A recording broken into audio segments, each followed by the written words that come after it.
Hello everybody, welcome to another video. Today is the 15th of August.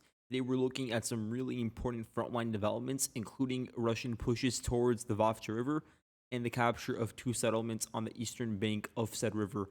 We'll look at the reported Ukrainian counterattacks in the direction of Koldiazi, and we're also going to, of course, look at the meeting between Putin and Trump. I'll give my initial thoughts after watching the 12-minute press conference, but I'll save my thoughts about that entire ordeal for the end of today's video. I want to zoom in and get straight into the updates because I'm pretty fatigued.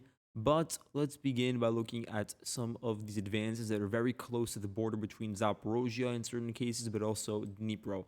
So over here, we can begin by looking at the capture of this yellow polygon amounting to 3.65 square kilometers. The Russian forces once again circling in on a lot of open fields that are not necessarily the most fortified and getting close to the layers of anti-tank ditches that are built to defend against a southern push towards Komishuvacha.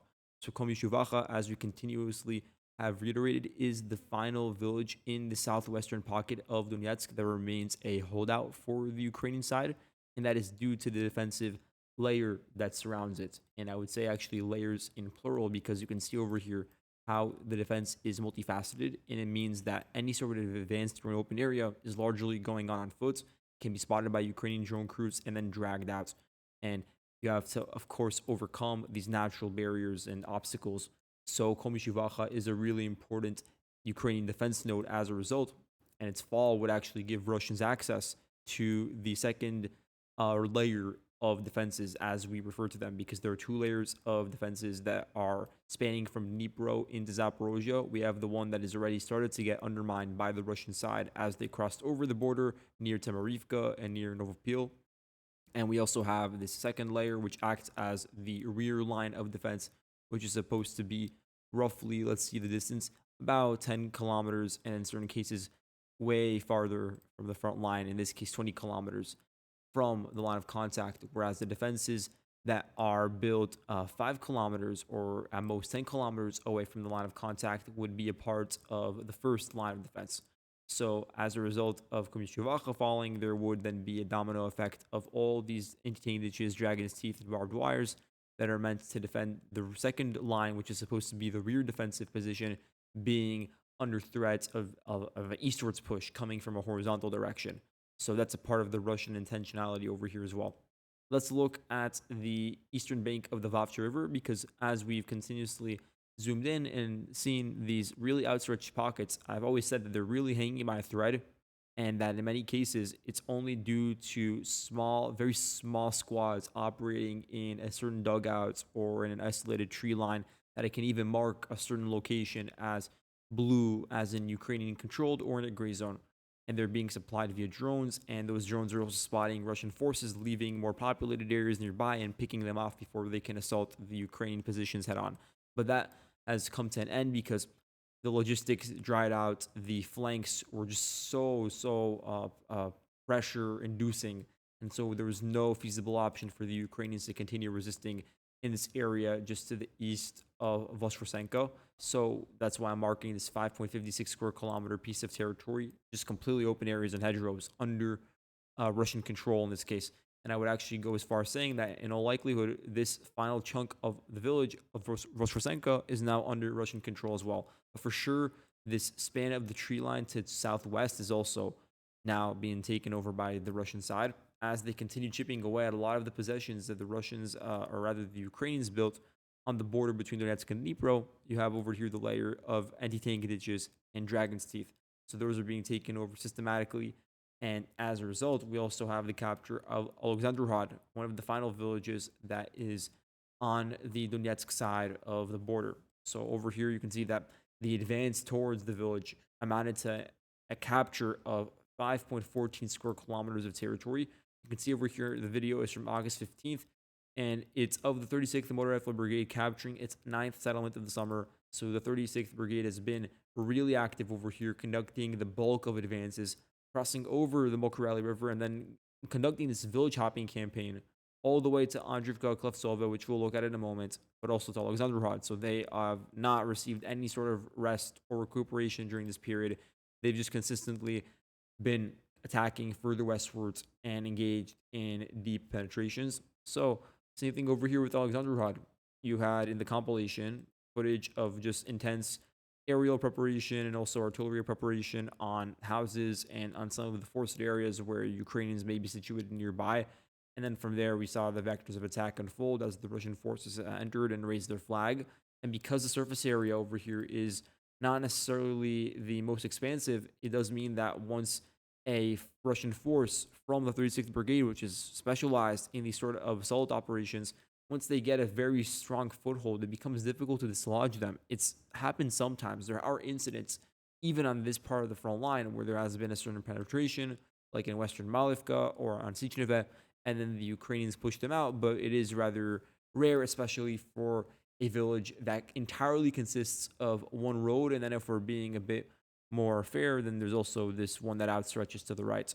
But again, we're looking at a pretty small surface of territory, and the Russian sources claim that they destroyed it, quote unquote destroyed, because we don't know what that means, whether it means killed or killed and injured. And they claim to have destroyed a company-sized formation, meaning between 50 to 120. Again, definitely on the lower end, because it's simply not feasible for a Ukrainian side to be situated over here with an entire company's worth in maximal size, because they would be exposed by Russian drone crews and fabs, and it would just be untenable for them to hold out in such large concentrations near the front line. And so it's definitely more than dispersed than that, which also means that casualties are also going to be probably lower on a granular scale in an area like this. But either way, we know that the village has been captured, and the Russians are getting very close to the border in this location, which means that the Ukrainians are going to have to fall back to their villages in Dnipro. And the river obviously acts as a very important separation. And one of the benefits for the Ukrainians is that on the western bank of the river, you do have this large swath of forested areas that are still really immersed and filled with a lot of foliage. And so it's going to be very difficult for the Russians to attack head on over here, which is why their focus, as the initiative continues pushing westwards, will shift a bit southwards to areas that are to the south of the river where it's not even an issue anymore. Because at a certain point, the river takes this right turn, and then from there, you have the entrances to Novselivka, Velikomi, Khalivka, etc. But Sichneve and other such villages that are sort of on their own to the south of the river, they are much more exposed and prone to attacks and could be cut off easily, could be isolated and then concentrated. Could have a lot of firepower concentrated on positions over there. And so Sichneve is just a very good example of that, because it's really holding the fort right now as an outstretched location where the Ukrainians are holding out. But besides that, you do have a couple of other villages over here that may be exposed and aren't necessarily the most well defended when it comes to an assault coming in from the east, because that was not anticipated in an area like Dnipro. And so this is a concern for the future. And it does go hand in hand with what's going on in Komishuvacha, in the sense that then once you push westwards, you arrive at that said rear defense line. Now, to zoom in on Andriivka, Klevtsove, we have this geolocation which indicates a capture of about 18.5 square kilometers. So this is significant. The Russian forces, they advanced along several prongs and were able to take over the entirety of the town. So that includes this highway over here, but it would also include a direct assault from Zeleny High and perhaps even from various other local routes through open fields. But in any case, the Russian side did once again prepare with a lot of airstrikes and also grad shelling of the forested locations to the west of the river, in an attempt to cut off any attempts by the Ukrainians to reinforce their garrison in this village, which in Russian is called Iskra, which is obviously much more short than Andriivka, Klevtsove. And so you look at this area, there was already preparation with artillery and UAV fixing on certain locations to deny the Ukrainians an opportunity to build up a force over here to drag out the fighting. That's what they were able to do. And therefore, they isolated the remaining Ukrainian garrison and were able to very quickly push past the eastern outskirts where they were pretty much stuck at, and they were stuck along the highway routes for a while. And the Ukrainians were able to keep that narrow focus on one axis of attack, and that's why they were able to ensure the Russians didn't push any deeper. But at a certain point, once the Russian side started to expand their horizons and attacked across the broader parts of the line of contact, that's when it became untenable for the Ukrainian battalion over here, and they were pushed out, meaning that to retreat across the river into this forested area or towards one of the open regions to the north or south of the village. And just a word on these locations, now they are completely undefended because The Ukrainians have already withdrawn the bulk of their forces across the river. Yes, there are some forward operating squads and there are some drone crews that are providing support as well, but it's not anything of major significance. So you do have these large chunks of territory that are outstretched, that are on the wrong side of the river, that are now going to feel the pressure from the flanks north and south because the Russians just captured two populated areas that will be used as forward operating garrisons. And from there, they will also be squeezed out in the same way the Ukrainians were squeezed out of Voskresenka and its pocket to the north. So, yeah, again, just a lot of overlap in that regard. And to look at the village of Andriivka, Klevsovet, we have the geolocation over here. So once again, the 36th Motor Rifle Brigade, and it was captured before Alexandrorod. So that's why I wrote the 8th settlement. And Russian sources claim that they captured 700 houses, which is the size of the village, and destroyed, quote unquote, a battalion-sized formation. So between 200 to 500, that's a battalion within Ukrainian standards. I know that's a lot of variation, yeah. This is from August 14th, the video, and destroyed, once again, is a very loose term. But is it possible that at a certain point, like once you add up all the movements of forces, that there were a battalion's worth of forces, if we're looking on a smaller scale? It's possible. But during a singular engagement, as the Russians were trying to overrun the village, yeah, it's definitely not several hundred. It's on the far lower end of Ukrainian forces in this area. A battalion-sized formation, or a couple of them, would be present in an area like Havrilivka or Havrilivka, which is now the fallback line for the Ukrainians, and they have the river and the forest as a buffer. But regardless, now the Russian focus will be on solidifying control over these final vestiges of control, and that will also yield a lot of territory captured when it comes to just the surface area. And another important goal now, there is this very strong horizontal mantle that's been pushed, and it's about 6 kilometers westwards.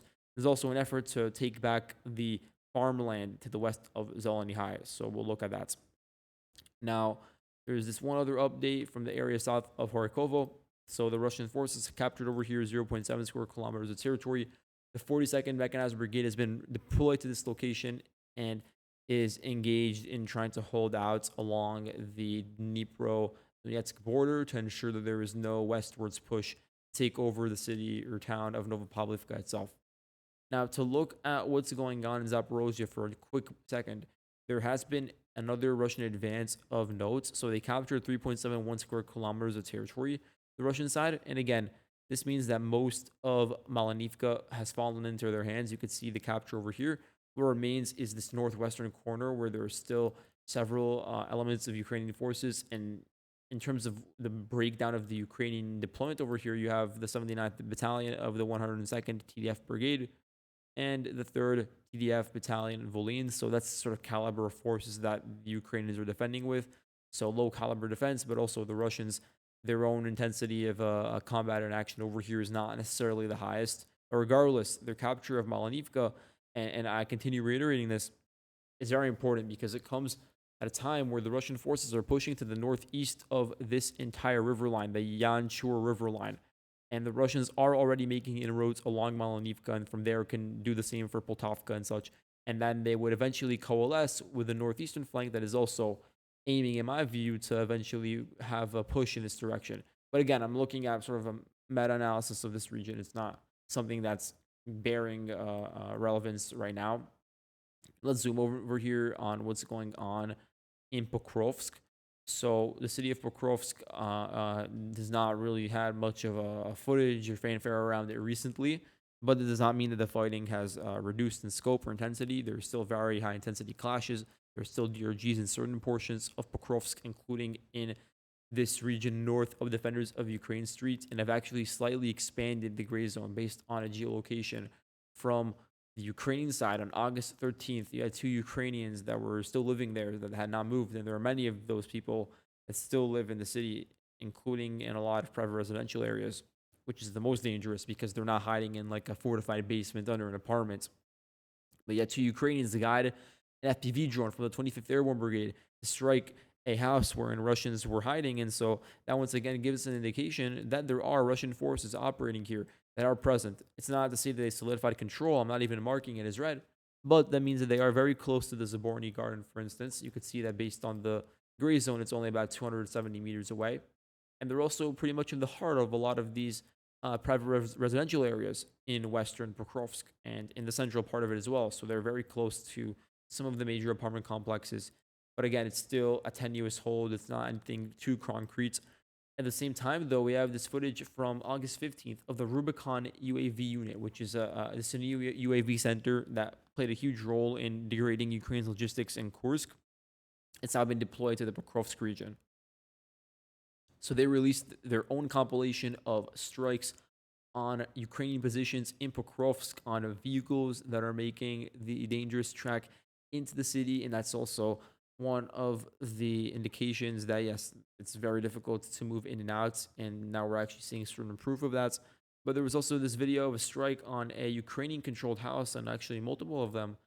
And it does indicate to us that there has been a Ukrainian counterattack to a certain degree, has been able to push the Russians out of this region north of Leontovichi, because a notable part of the Russian entrance route into the city came from this portion of Pokrovsk, the southwesternmost outcropping. And I'm not sure what it's called, whether this micro district has any sort of particular name of note, but it does run along. It does run along Volitia Privolna. So that region is now partially under Ukrainian control. And as a result, one of the access routes to the defenders of Ukraine street has now been cut off. And so DRGs that are trying to infiltrate into Pokrovsk are now doing so from Troyanda, and then from there entering into this forested array. And then they cross over the highway and begin to spill out into these residential buildings or to the private areas where there's only a one-story house and a backyard. There's been some rumors swirling around about a eastwards push by DRGs, but nothing that's been confirmed just yet. So that's pretty much the status quo. And by the way, I have updated the Russian order of battle over here, so we will see that moving forward as I look at some more relevant parts of the front line. The Russians did capture the entirety of Novoekonomishny, and they also pushed westwards into this mine area over here. I think it's called the Stakhanov mine, sorry. And so that's west of the village, and we have this geolocation from August 15th. So Yuri Batusov, he claims that a Ukrainian sniper used a alligator rifle, and at the same time it had support via UAV fixing and killed 2 Russians from a distance of 4,000 meters. So that would be a world record if it were the case.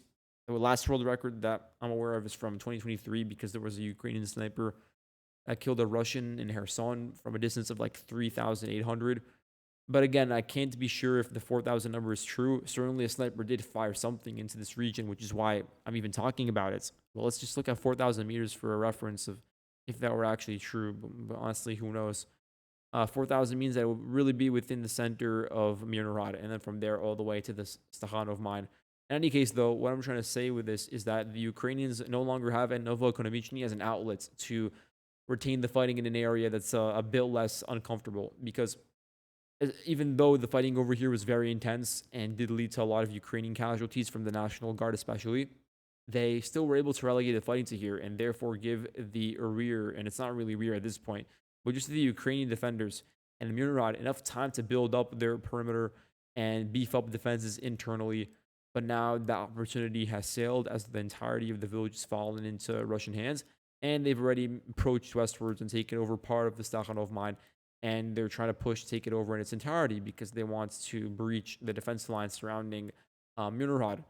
And at the same time, a big factor in the health of the city of Mirnorod, specifically if you're looking at like a tactical advantage over here, would be taking over Chervony Liman, which for now, even though a lot of these Russian sources have talked about the possibility of this happening, I've not yet seen an indication of it falling into Russian hands. From there, the Russian side would have a lot of leeway to push southwards through open areas, and they would not face enough resistance to push them back in such a scenario. And they would be able to take over the key heights and directly overlook certain portions of Mirnorod, or at least put it on equal elevation with the Russian deployment points. And so when it comes to the Novoekonomichny advance, it amounts to a push of about 8.9 kilometers going westwards. Now, Rodinska, same thing. It is still under Ukrainian control. The video from the Rubicon Center that I talked about also shows a strike on the northern parts of Rodinska. And looking at the most interesting part of the front line, I would retort, it is the Zilotiko Diaz part of the front line. And so I will try to explain the competing narratives, because it's universally acknowledged, even by the Russian side, that there have been attempts by the Ukrainians to counterattack. This came following the deployment rapidly of Ukrainian reinforcements. The Ukrainians, at the very least, did send in the 25th Assault Battalion and the 93rd Mechanized Brigade, especially the 2nd Battalion, is very active around here and engaged in a lot of these close quarters combat scenarios. The 79th Air Assault Brigade, another unit redeployed recently. Same goes for the 12th Special Purpose Brigade Azov. So just an extraction all across the board in order to ensure that there is containment over here, as I talked about in the past couple of videos. The fact that the number one Ukrainian priority would be defending, first and foremost, the highway between Dobropilya and Kramatorsk to ensure that there is no deeper penetration over there. And then it would be to defend the eastern flank of Dobropilya itself to ensure that the village, or the town, I should say, does not have a weakening of its eastern defense structure and its anti-tank ditches over there. So that's why I've adjusted the map, both due to just understandings of the realities on the ground, but also because the Ukrainians are counterattacking to a certain degree. Now, there are debates on Russian forums about the degree of the size of the counterattack, because you could look at some claims saying that the forces are not operating on a battalion level along the line of contact. Rather, they're in this reactive defensive phase. So whenever they notice there is an attempted Russian penetration, they will organize hastily a group of forces and just try to respond immediately and try to push out the Russians from that immediate location. So that would be in contrast to what, for instance, Deep State's reporting, because Deep State's reporting on a very interesting narrative. They're saying that the Russian DRGs and forces at large were isolated in two locations. And you could see clearly on my map, I don't have the same sort of depiction. They claim that there has been an isolation over here and this pocket, and also in an area that's sort of to the east and southeast of Kucherov Yar.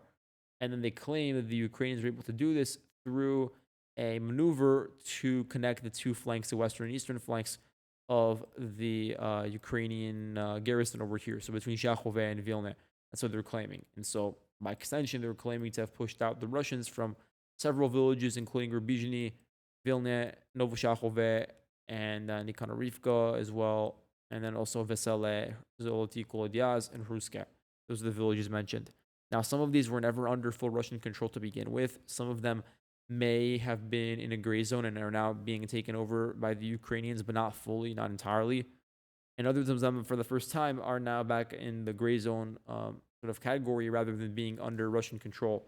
So there's a lot of variation over here and nuance as based on the information circulating. Now, the Russian side, on their part, they say that they were able to strike the formations of the 1st Azov Corps. And the 1st Azov Corps is claiming that its area of responsibility is this part of the front line, but the only proof we've received so far of the Corps operating here is from the 12th Special Purpose Brigade Azov. What's going on with the 20th Leopard Brigade, I'm not sure, because some sources, like some Polish map makers, did claim that the 20th Brigade was also redeployed to defend over here. And that would be an important development because it would signify that perhaps there's a mass movement for the Corps to be deployed here. But again, the only proof we have is from the 12th. And so the 20th Leopards, the jury is still out on what's going on with it. 79th Air Assault Brigade was finally redeployed to here. It did operate, I think, in like May and in the area near the border between Dnipro and Donetsk, where today the fighting is in Horikova.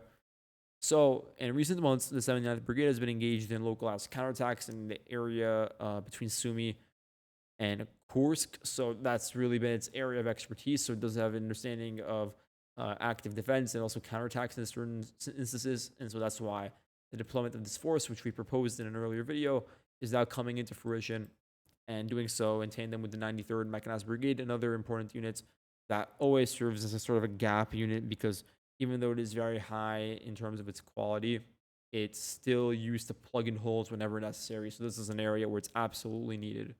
The 2nd Battalion of the brigade especially is very active in this region. So we know that the 93rd Brigade claims to have retaken Hruska and Vesele and pushed out the Russians. I'm not sure about Vesele, but Hruska does appear to have fallen into their hands, amounting to 6.3 square kilometers of territory taken back. Here from August 15th, we have the 93rd Brigade filming an unmanned ground vehicle firing at Russian positions. So we've seen a lot of those recently. We've seen them being used as transport or to move wounded soldiers using unmanned ground vehicles, but I've not seen many cases of there being an actual like turret attached to an unmanned vehicle that is used to fire into Russian positions inside houses over here. So that's a first, and it is something that the Russians also do, but not in the same way. In this case, the Russians, for the most part, using it for transport, and that makes sense on the battlefield. If you're stuck inside a trench and you want to move something around, then you would use that vehicle that's very much plastered to the ground, that's difficult to be noticed, to move whatever necessary equipment it has to be sent around. So Vasile, it was actually never claimed that the Russians took it over. Same with Ruska. But regardless, the Ukrainians are claiming that they took it back. But for the most part, it was a gray zone. Still, it did require a degree of effort. And so Vasile over here, at the time when we were reporting, there were 20 Russian soldiers over here. I'm not sure how many there are now due to the all-out assault coming in from the northeast to the southwest of the village. So there is a possibility of them being completely pushed out. There were also reports of Ukrainian counterattacks occurring along the eastern side of the pocket, so from the direction of Donetsk and Sofivka. And so that never really hit the ground running. The Russian forces did organize for their elements in the forested area south of Kucheryar, or Kucherev, sorry. And you can see over here how they've also occupied control over this large span of ravines and a couple of ponds as well. So again, just the Russian side trying to solidify control over all of the acquisitions it already made and trying to transition into sort of a battalion sized force within the salient, meaning that the objective will be to widen it rather than deepen it. But even widening it is becoming a difficulty because the Ukrainians have deployed so many forces to the flanks. And you can see that over here with the 93rd Brigade being the one to push it to Rusk and Visale and take 3 Russian PWs captured during the engagement. And that's what we know of, according to the 1st Azov Corps over the past 2 days. And again, this is something that I'm definitely not going to take at surface value. I don't believe these numbers, but I just want to read them out for the sake of it, because it is being mentioned by one of the key units that is involved in fighting over here.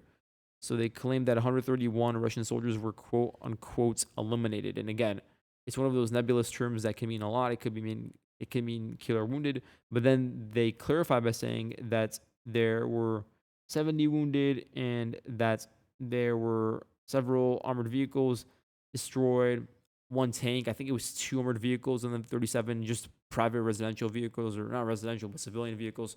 So that's an indication, even though the numbers are certainly not true in my opinion, that there has been a large Russian force committed to this area, enough to warrant those numbers in the first place, and enough to warrant the redeployment of all these Ukrainian brigades. And it also means that recently, within the past couple of days, vehicles have been introduced. First, Ladas and other vehicles on their own, and then perhaps an armored vehicle may have approached, and then maybe just 1 tank. And that's all with the intention of ensuring that there is a solid base over here for future operations, even if it's not now, because right now the goal is to find a way to crack through the northeastern flank of Pokrovsk and cut it off, and then also facilitate conditions for Dobropilia, controlling this area and using it as a mechanism to then advance northwestwards to get control over the watershed that overlooks the entire part of Donbass over here. That's certainly something that the Russians are looking at long term and why they pursued this area in the first place. But in terms of the just more local situation, looking at tactical developments, it has much more to do with Pokrovsk in my view, and that's why the Ukrainians did redeploy the forces over here in the first place and did see a level of success as well. So you can see over here as well, just in the north of Zoloty Kolodiaz, there were reports from locals as of yesterday, the 14th, that there was a Ukrainian counterattack. For now, some sources are claiming that it fell into their hands. Others are saying that it is remaining in the gray zone category. There are still firefights between either side. And the same thing extends to Kucherev Yar, as the Ukrainians have been able to reinfiltrate the village and are now trying to push them out. And really, a lot of this comes down to the Ukrainians organizing in forced patches that were simply not destroyed in time, because even though there was an element of planning to this, the scale at which it happened, how quickly the Russians were able to advance, meant that they also swept over some of these forced patches that actually turned into problematic organizational structures or nodes for the Ukrainian side. So there was a couple of examples. There's this forced chunk of territory to the east of the salient that was sort of an organization point used by deep state apparently to cut off the areas near Chervyar, for instance. There's also, of course, the battle around Rubizhny, because Rubizhny, if you guys recall, was contested. The Russians tried taking it over so they'd have a northeastern flank to Dobropilya. But the Ukrainians understood this concern, and they have the 12th Azov Brigade and Da Vinci's Wolves. They have the 4th Rubizh Brigade as well, so they have a whole host of units to deal with this situation, and they were able to, at the very least, ensure that there remains a gray zone and is no longer potentially contested by the Russian side. It's just somewhere that they cannot solidify themselves currently. So again, that's one area where there was organization in the gullies and the tree lines over here, and same thing in the area northwest of Zolty Kolidiaz, organization around small villages and a couple of outstretched forest chunks used by the Ukrainians to then have a launch pad to attack and conduct sort of counterattacks that we're describing over here. And so that's a bit more on the situation. We've sort of returned to the status default from the first day of updates on the salient, wherein you have these two outstretched sort of prongs, one pushing northeastwards in an effort to then isolate Sofivka and Turetska and the entire Turets River line, and then one a bit to the west with the intention of creating the conditions for an attack on Dobropilya. Either way, the Ukrainians understand these maneuvers and the intentions behind them, and that's why they've deployed the most forces to this area that are engaged in frontline activities. Now, you can see over here that a bit to the east of Shakhove, the Russians captured another 3.15 square kilometers of territory, indicating an advance, if we're measuring westwards, of about 1.6 kilometers. And sorry, my printer just randomly decided to turn on, but in any case, what we're seeing over here is this maneuver from the east as well to try to close in on Shakhove and ensure that there is no breathing space. There are no Ukrainian organization points in gullies, in any sort of area that would include a hedgerow, for instance, that drags at the fighting and denies the Russians an opportunity to attack head on from the flanks, in this case, towards Volodymyrivka, Shakhove. That's still an intention of the Russian side. But again, the most important goal for the Russians now is to ensure they can retain control over the southernmost parts of the salient. And then from there, the cherry on top would be getting control of like settlements, like actual populated areas, like Kucher Vyar and then Zolty Kolidias. The Ukrainians, obviously, they've been able to ensure that there are less DRG activities and reconnaissance efforts near Dobropilya. So a lot of the chaos that permeated in the beginning has now sort of been closed off over here. But that does not mean they pushed the Russians out of much of the solid territory. That still sort of remains under their control. And we're still talking about 48 square kilometers of territory at least. So that is still significant. Ivanivka, Novoshachove, Vilna, Rubizhny even are all still in a gray zone. So again, very premature to talk about recaptures of these territories. They've not been recaptured just yet. But again, just as like a final point about this region, definitely there was long-term planning about the future of trying to isolate Kramatorsk from the southwest. But this is all something that can only be addressed after areas like Pokrovsk and Dobropilya and Belozersk are no longer a part of the equation. And right now, Pokrovsk is one of the most important parts of the equation, followed by Dobropilya. And so anything that occurs outside of it that's still pretty close by is not necessarily in sync or in tune with the course of the battles over here. And so those regions will definitely be addressed first. And that's what we're already seeing with the gray zone trying to reach Shevchenko and over here Novo Alexandriivka, although we've not really received much updates from this region. About the Ukrainian troop deployments, the 12th Azov Brigade, the Russian side claimed that they were able to kill 70 of them in airstrikes. So again, I'm giving the other side for the casualty counts to be fair. And so they claim in just a round of fab strikes they were able to do that. The Russians are employing fabs over here to strike the forested areas that I was talking about to try to destroy any accumulation point that can then be used for a rapid reaction or for a localized counterattack or positional fighting of the sorts. And so there's also a lot of grenade drops and FPV strikes on vehicles moving back and forth across here, including the highway to Dobropilya, and also to destroy the hardened positions because there are a lot of trenches that are sort of isolated on their own north of Zolty Kolidias that are actually reinforced with concrete. They are concrete bunkers that are partially underground. So in contrast to a wooded fortification, which is also very difficult to destroy with drones, these concrete defenses are also pretty intricate. And so the Ukrainians are using it to their advantage in the areas north of Zolty Kolidias. And also some of them are built along the line that the Russians captured. Either way, there's going to be an increased need for fabs in this region in order to systematically destroy and uproot the Ukrainian holdings over here. And it appears as if there simply hasn't been enough time to directly address every single one of those defensive nodes.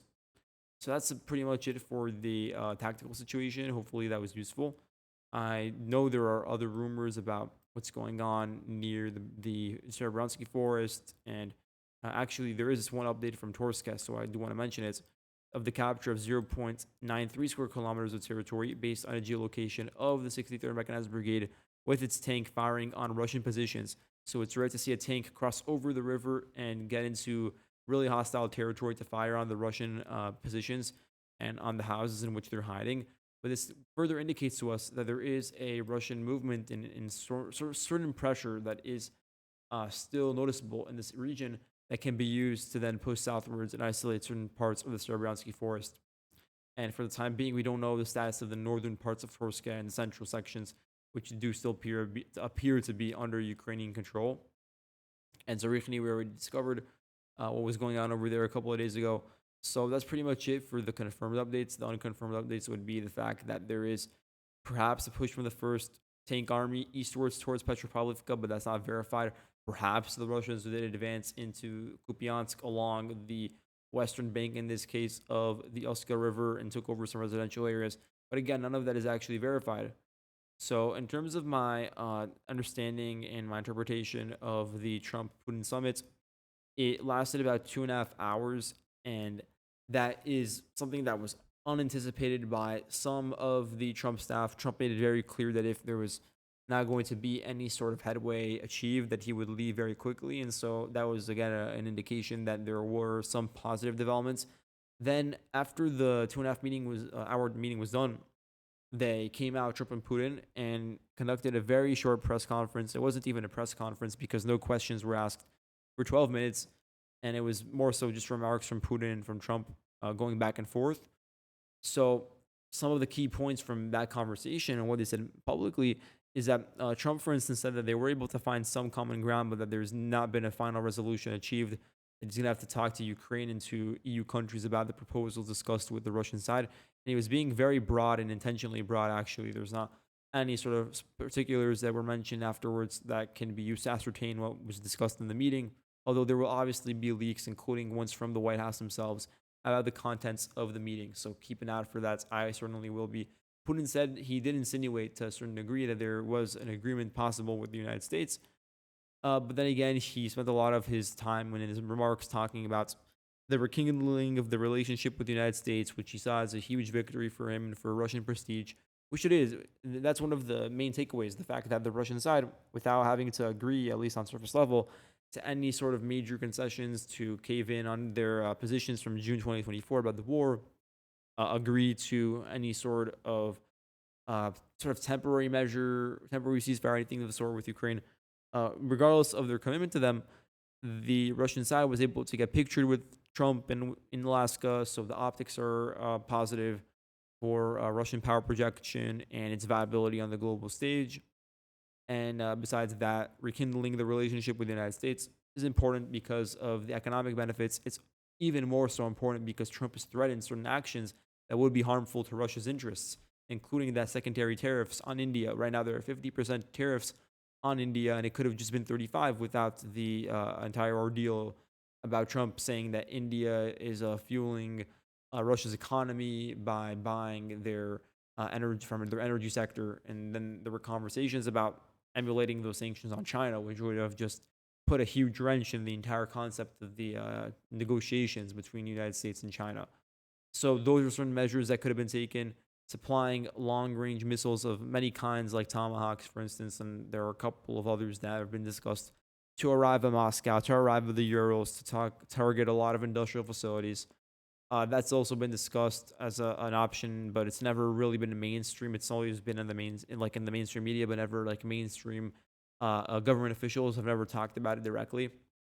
But that's also a concern for Russia. They don't want to have that sort of escalation that does target their rear facilities.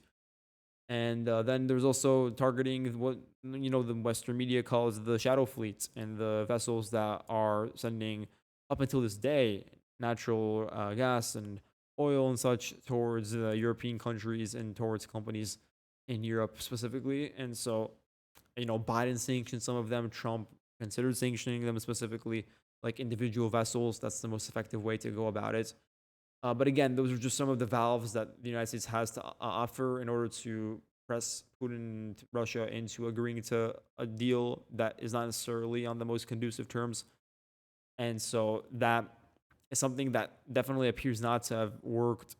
And in the negotiations, it does appear as if the Russian side presented an historical claim to Ukraine. They presented maps and artifacts and such to prove that sort of thing. And they most likely reiterated that the four oblasts that were annexed in September of 2022 are ones that they intend to get control over by the end of the war, regardless of whether that means further fighting or just a resolution right now. So they were very clear, very likely on their position and did not deviate away from that sort of core tenet. Same thing when it comes to security guarantees. That was something that had to be discussed and fleshed out by Putin and Trump about what kind of security guarantees would appease Ukraine, and then at the same time respect Russia's wishes for there to be a lesser degree of Western influence. They talked about neutrality. They talked about quote unquote demilitarization and denazification, which implies that there would have to be a diminishing role in the size of the Ukrainian military, that would have to be reduced in terms of its strength. So those sort of conditions, the territorial conditions as well, altogether, especially the security guarantees, you compound it and you can see how there's so many irreconcilable differences between Zelensky and Putin and their stances. And that's why I've always been skeptical, and I am even more skeptical now, because this was the sort of big opportunity for Trump to sort of pledge or sort of present a peace plan with Witkoff, the special envoy, and with Rubio in front of Lavrov and Putin, and I think his name was Ushanko or something like that, an advisor for the president in Russia. And so that even though there was a 2.5 hour discussion, which does mean there was a certain level of discussions of detail, which is why there would have to be follow up questions and input from everybody in the room, 6 people, obviously. But regardless of that fact, the lunch was canceled. The joint meeting with the full cabinet, almost all the Trump cabinet was there, and a lot of other Russian officials were as well. That extended meeting was also canceled, and the press conference was only 12 minutes and didn't include questions from the press.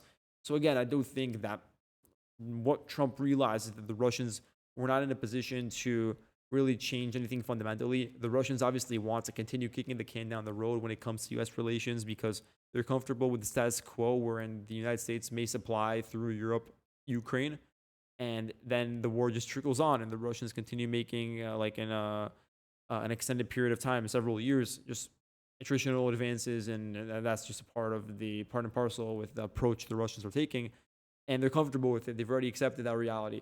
But then having some sort of escalatory measure, both on the battlefield or economically, is something that they don't want to deal with, and so that's why they're even willing to entertain negotiations.